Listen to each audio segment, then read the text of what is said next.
గత 4-5 నెలలుగా తెలంగాణ రాష్ట్రంలో ఎక్కడ చూసినా బీసీ చర్చే జరుగుతోందని బీసీ ఉద్యమ నాయకుడు వట్టె జానయ్య యాదవ్ అన్నారు. రాష్ట్ర జనాభాలో మనం ఎంతో మాకు అంతా అనే నినాదం ప్రారంభమైన నాటి నుండి అనేక కుట్రలు జరుగుతున్నాయని అన్నారు.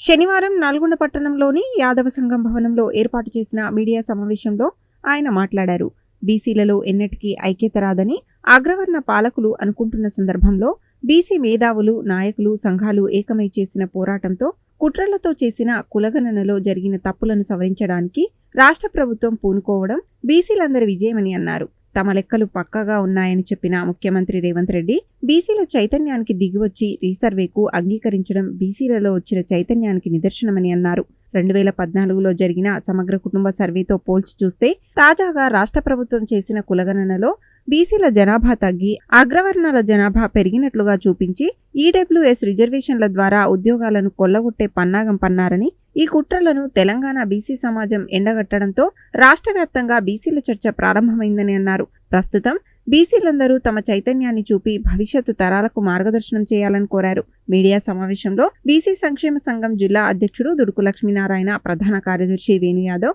బెల్లి నాగరాజు, మునాస ప్రసన్న కుమార్, అల్లి సతీష్ యాదవ్, పుట్ట వెంకన్నగౌడ్, మల్లబోయిన సతీష్, కేశబోయిన మల్లయ్య యాదవ్, వల్లాల సైదులు, జానపాటి శంకర్, మోదాల శ్రీనివాస్ యాదవ్, సుంకరబోయిన శివకుమార్ తదితరులు ఉన్నారు. బీసీలకు జరుగుతున్న అన్యాయాన్ని ఎండగడుతూ గత 9 సంవత్సరాలు పరిపాలన చేసినట్టు టీఆర్ఎస్ కూడా ముందుకు రావడం జరిగింది.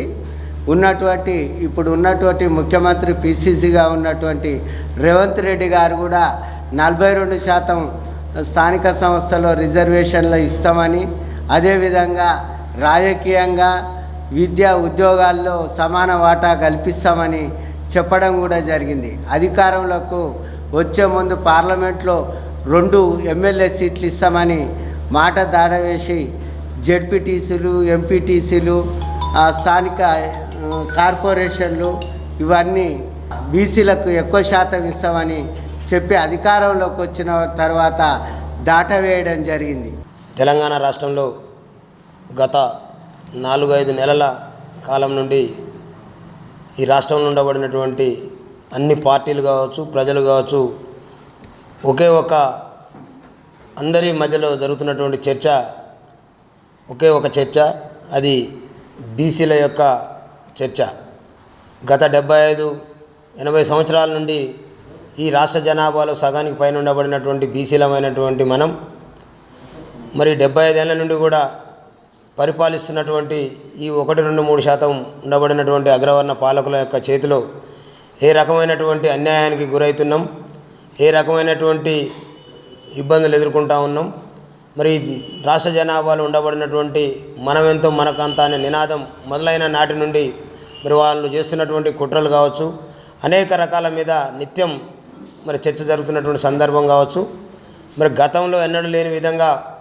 ఆ చర్చకు బలాన్ని ఇస్తూ ఈ రాష్ట్రంలో ఉండబడినటువంటి గత 20-30 సంవత్సరాల నుండి బీసీ వాదంతో పనిచేస్తున్నటువంటి బీసీ సంఘాలు కావచ్చు, బీసీ మేధావుల సదస్సులు కావచ్చు, మరి నూతనంగా ఆ వాదాన్ని ఎత్తుకొని మాట్లాడుతున్నటువంటి నాయకులు కావచ్చు, మరి ఇక్కడ ఉన్నటువంటి అగ్రవర్ణ పాలకులు వీళ్ళలో ఐక్యత రాదు, వీళ్ళు ఎప్పుడైనా ఈ రకమైనటువంటి వాదనలు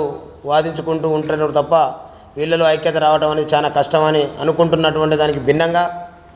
మరి ఈనాడు రాష్ట్రంలో ఇక్కడ ఉండబడినటువంటి అన్ని బీసీ కుల సంఘాలు, బీసీ మేధావులు ఏకమై మరి ఈ మధ్యకాలంలో కాంగ్రెస్ పార్టీ ఏదైతే ఎన్నికల ముందు రాహుల్ గాంధీ గారు కామారెడ్డి డిక్లరేషన్ కావచ్చు, బీసీ డిక్లరేషన్ కావచ్చు, వాళ్ళు ఇచ్చినటువంటి మాట కట్టుబడి ఉండాలనేటటువంటి దాన్ని కులగణన చేపట్టడం జరిగిన సందర్భంలో ఆ యొక్క కులగణనలో చేసినటువంటి కుట్రలకు మరి ఈనాడు ఇక్కడ ఉన్నటువంటి సంఘాలన్నీ కూడా ఏకమై గర్జించిన సందర్భంలో మరి ఈనాటి కాంగ్రెస్ పార్టీ రాష్ట్ర ముఖ్యమంత్రి గారు అనేక సందర్భాల్లో మేము చేసిన లెక్కలు పక్కా కరెక్ట్గా ఉన్నాయని చెప్పి వాదించినటువంటి ముఖ్యమంత్రి గారే మరి వాళ్ళ దిగొచ్చి బీసీల యొక్క చైతన్యాన్ని మరి ఈనాడు గుర్తించి మళ్ళీ రీసర్వే పెట్టడం అనేది నిజంగా ఈ 75 ఏళ్ల తర్వాతనైనా మా బీసీ వర్గాల్లో వచ్చినటువంటి చైతన్యానికి నిజంగా మా బీసీ మేధావులందరూ కూడా ధన్యవాదాలు తెలియజేస్తూ ఉన్నాం. అంతేకాకుండా ఏదైతే ఈ రాష్ట్రంలో బీసీల యొక్క నిష్పత్తి తేలితే మరి వాళ్ళలో ఐక్యత వస్తున్నటువంటి సందర్భంలో ఈనాడు మీడియా పరంగా కావచ్చు, సోషల్ మీడియా పరంగా కావచ్చు, మారుమూలన ఏం జరిగినా ఈ రాష్ట్రం అంతా పాకిపోయేటటువంటి సందర్భాలు ఉన్న ఈ రోజుల్లో మరి బీసీ వర్గాల్లో కూడా ఉన్నతమైనటువంటి చదువులు చదువుకొని ఉన్నతమైనటువంటి పొజిషన్లు ఉండబడినటువంటి వాళ్ళందరూ కూడా ఈ యొక్క భావజాల వ్యాప్తి ద్వారా ఈ రాష్ట్రంలో ఉండబడిన 2-3 వర్గాలు పరిపాలన చేస్తున్నటువంటి దాని మీద వ్యతిరేకంగా పనిచేస్తారనేటటువంటి కుట్రలతోని మరి యొక్క బీసీ కులాలని 2014లో సమగ్ర కుల గణన తర్వాత వచ్చినటువంటి వీళ్ళు చేసినటువంటి కులగణనకు ఉన్నటువంటి తేడాని మరి అగ్రవర్ణాలు పెరిగినట్టుగా బీసీ వర్గాలు తగ్గినట్టుగా చూపించి ఏదైతే బీసీల నోటికాడి ఉద్యోగాలని కొల్లగొడుతున్నటువంటి ఈడబ్ల్యూఎస్ రిజర్వేషన్ కాపాడుకునే క్రమంలో మరి యొక్క అగ్రవర్ణ పాలకులు చేసినటువంటి కుట్రల్ని ఎండగట్టుతున్నటువంటి సందర్భంలో మరి ఇక్కడ ఉన్నటువంటి ప్రజలందరూ కూడా చైతన్యమై ఈ రాష్ట్రం అంతా ఎక్కడ చూసినా బీసీ వాదం బీసీలమంతా ఏకమైన అనేటటువంటి నినాదాన్ని మారుమోగుతున్న సందర్భం